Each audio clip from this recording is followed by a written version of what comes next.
అరే షింటూ, మొన్న ఇంగ్లీష్లో ఓ పద్యం చెప్పినావు కదా, అంకుల్కో పారి చెప్పు. Rohan, don't talk in Telugu, speak me in English. మా అద్దె స్కూల్లో ఒక్క ముక్క కూడా తెలుగులో మాట్లాడరు. మాట్లాడితే ఫైన్ వేస్తారు తెలుసా? మా మిన్ను బడిలో కూడా గంతే అక్క. అమ్మ నాయన సుత ఇంగ్లీషులోనే మాట్లాడాలన్నట, లేకుంటే బడిలో సీట్ అయ్యమన్నారు. ఈ ఒగ్గిట్లుంది జమానా. ఆ అంటే అమ్మ, ఆ అంటే ఆవు అని నేర్పే రోజులు పోయినాయి మళ్ళా. ఇక అక్షరాభ్యాసం నడుచుతా అలా బదిలి ఏబిసిడీలు దిద్దిచ్చేటట్టు పో. అవు మరి తెలుగును పైలంగా దువ్వుట్లో పెట్టి ఇంగ్లీష్ మీడియం చదువులకే ఎగబడ్డారు అంతా.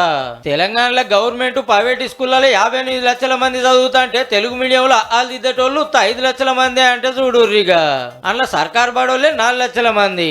అంటే ప్రైవేట్కు పోతున్న వాళ్ళు అంతా ఇంగ్లీష్ లోనే. 10వ తరగతిలన్న 124 మంది ఉర్రట గాని ఫస్ట్ క్లాసులనైతే ఒక్కళ్ళు ఉంటే మా భాగ్యం. నెరి 10 ఏళ్లలోనే ఇట్లా అయిందంటే ఇంకో 10 ఏళ్ళకు తెలుగు మీడియం ఉంటుందో లేదో.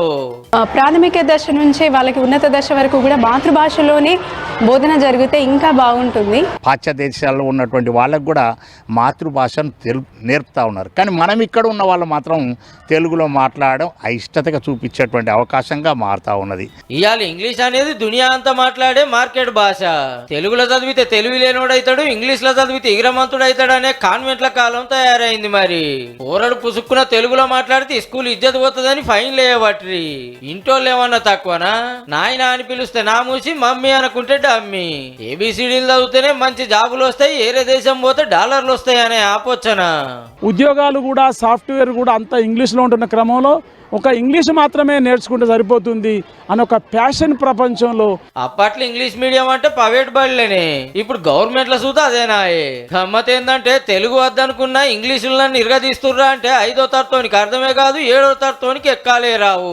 బీటెక్లు ఎంటెక్లు చేసిన వాళ్ళు ఇంటర్వ్యూలకు పోతే ఈ సమయత్తు సరుకు లేక సంబంధం లేని పనులు చేస్తుండ్రు ఆఖరికి. కానీ అప్పట్లో తెలుగులో చదివిన వాళ్ళు పెద్ద పెద్ద జాబులు చేస్తలేరా? ఏ మీడియం అనేది పక్కకు పెడితే మన కాడ చదువుల చక్కదనం గిట్లున్నది. మళ్ళా